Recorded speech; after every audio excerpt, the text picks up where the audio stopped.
بی اس کې پیج چې دی د هغې نه ستاسو چې دی مونږ یو ګیدرینګ هم وکړو تاسو چې 4 لاک فالوورز هم پوره شو سوشل میډیا فورم باندې دومره د پښتنو غږ پاکستانیانو اوچتول چې دی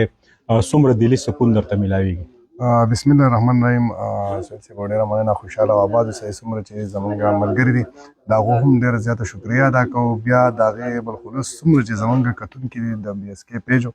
بلکې د صدر صاحب چې څومره فالوور دي مینوال دي د هغو ډېره زیاته شکریه ادا کوو او د شکریه په دغه کې به ورته یو شعر ډالۍ کړو وایي د نظر پروا ونه کړئ نظر ماته یو هم زه یم د نظر پروا ونه کړئ نظر ماته یو هم زه یم چې رحمت تر نه لوګی شي سپېلنو ته ساجت دی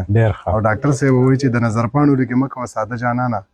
د نظر پاڼو لږې مه کوه ساده جانانه او زمونږ نظر په لږونو په مړو کتو ماتېږي او دا پولادي زړونه په اسانه باندې نه ماتېږي دا چې ماتېږي د جانان په بېلېدو ماتېږي ډېر ښه ډېر ښه انشاءالله دلې ناست دي ټول چې څومره مینول دي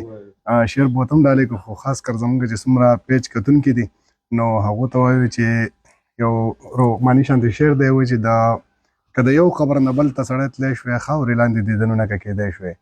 ما به ځان سره تصویر د جانان وړی و بې کفنه که دنیا نه چا څه وړی شوی شقان به په لاحت کې خفه نه وو معشوقې کوي په سنګ کې ښخېدی شوی او د یارمینه کې مې زړه سوی په اور دی کاش که دا داغونه نور علم لیدی شوی ډېر ښه ډېره مننه سهیل صاحب مننه دا زما سره سید رحمت علي چې د ساداتو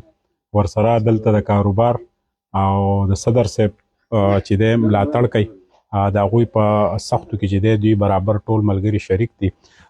د سلیم اقبال صاحب د دې ګیدرینګ راغونډولو او زموږ د کلیوالو د سواتیانو د پښتنو د ملکنډ ډویژن د خیبر پښتونخوا